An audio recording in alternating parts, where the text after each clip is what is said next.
In 1492, Christopher Columbus sailed west looking for a faster route to the spice markets of Asia.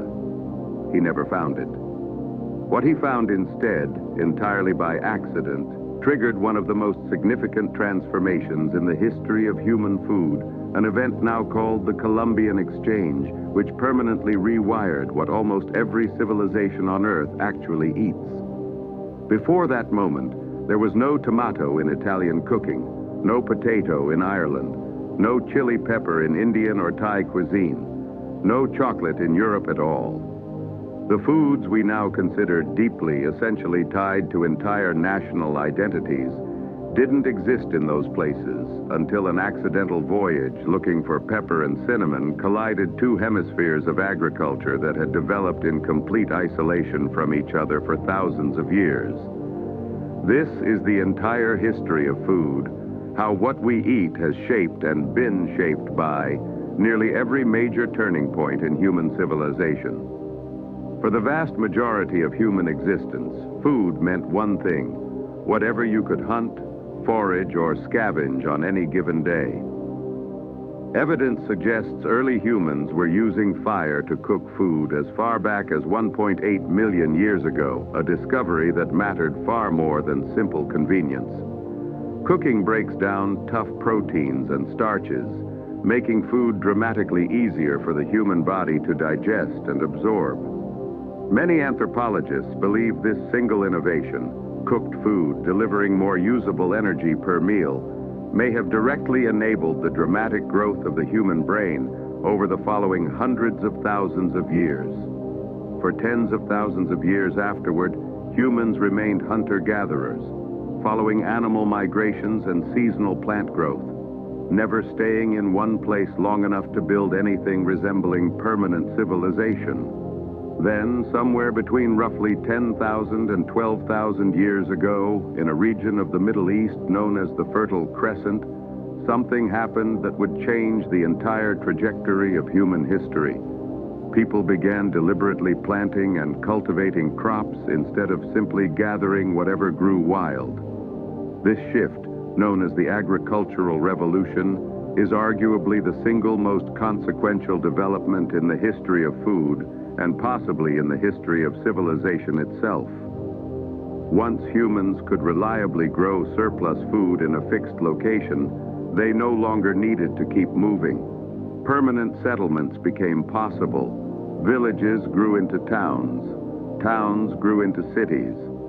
The Wall of Jericho, one of the earliest known fortified settlements, dates to around 8000 BC, built specifically to protect a community's stored grain supply, itself a direct product of this new agricultural way of life. Agriculture developed independently in several separate regions of the world at roughly similar points in history. In Mesoamerica, farmers domesticated maize, beans, and squash. In China, rice and millet became foundational crops. In the Andes of South America, the potato was cultivated at extraordinarily high altitudes where few other crops could survive. Each of these agricultural traditions developed in complete isolation from the others, entirely unaware that similar revolutions were happening simultaneously on the other side of the planet. With stable agriculture came something else entirely new: surplus. For the first time in human history, communities could produce more food than they immediately needed to survive. This surplus is what allowed some members of society to stop spending every waking hour securing food and instead become specialists: builders, soldiers, priests, and eventually professional cooks. Ancient civilizations quickly began treating food as something more than mere sustenance. The ancient Egyptians developed sophisticated techniques for leavened bread baking and were among the earliest civilizations to brew beer, both fermented using wild airborne yeast long before anyone understood the biological process actually taking place. Beer became so central to Egyptian daily life that it was consumed by workers, offered to the gods, and even used as a form of payment. In Mesopotamia, cuneiform tablets recording early recipes reveal surprisingly sophisticated cooking techniques stretching back thousands of years. The ancient Greeks and Romans elevated food further still, turning cooking into something closer to a genuine art form. Roman banquets became legendary for their extravagance, featuring exotic ingredients gathered from across an enormous trading network that stretched from Britain to North Africa to the Middle East. Roman cookbooks from this period survive today, revealing recipes considerably more sophisticated and varied than most people assume the ancient world was capable of producing. Throughout the ancient and medieval world, one category of food mattered more than almost any other, not for its nutritional value, but for what it represented. Spices. Black pepper, cinnamon, cloves, and nutmeg, most of them grown exclusively in South and Southeast Asia, were carried along enormously long overland and maritime trade routes stretching all the way to Europe. By the time these spices reached a European kitchen, they had often passed through the hands of dozens of different traders and merchants across thousands of miles, and their price reflected every single leg of that extraordinary journey. Owning and serving spices wasn't primarily about flavor. It was a direct, edible display of wealth and status.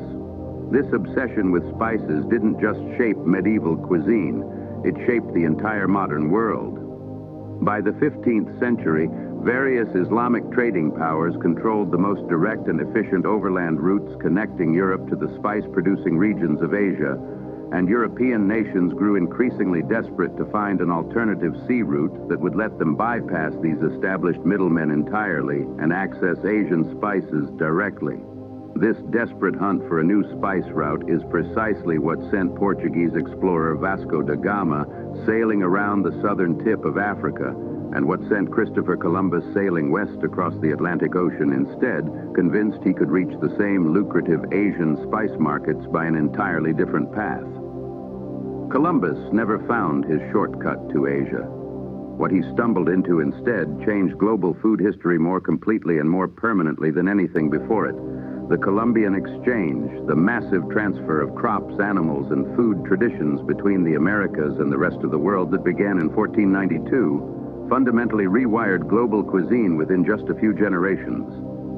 The potato, native to the Andes Mountains of South America, was brought back to Europe and eventually became an essential staple crop across the entire continent, particularly in Ireland, where it would later trigger one of history's most devastating famines when disease wiped out the crop in the 1840s. The tomato, also native to the Americas, made the improbable journey to Italy, where it would eventually become so completely woven into Italian cuisine that most people today assume it must have originated there.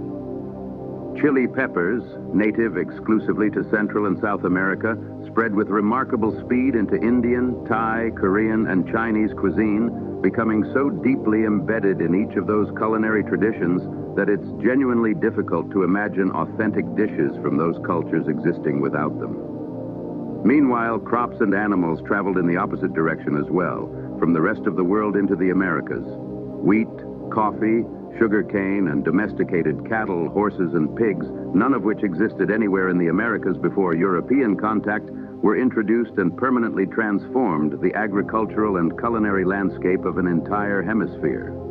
The human cost of this global exchange, however, was often catastrophic and deeply intertwined with immense suffering. The explosive global demand for sugar, in particular, drove the brutal expansion of plantation agriculture across the Caribbean and the Americas, a system built almost entirely on the labor of millions of enslaved Africans, forced into horrific conditions specifically to feed Europe's rapidly growing appetite for sugar and the sweetened foods it made possible. By the 18th and 19th centuries, the Industrial Revolution began transforming food once again, this time through mechanization and preservation technology rather than global trade routes. Canning, refrigeration, and eventually mass industrial food production meant that for the first time in human history, food could be reliably preserved, stored, and transported across enormous distances without spoiling. This dramatically reduced the constant risk of famine that had haunted nearly every previous era of human civilization, though it also introduced entirely new questions about food quality, nutrition, and the growing distance between people and the actual origins of what they were eating. Today, food connects the entire planet in ways that would have been genuinely unimaginable to any previous generation of human beings. A single meal on a plate today might combine tomatoes originally from the Americas, spices originally from Asia, wheat originally from the Middle East, and cooking techniques refined and passed down across literally thousands of years of continuous human experimentation and cultural exchange.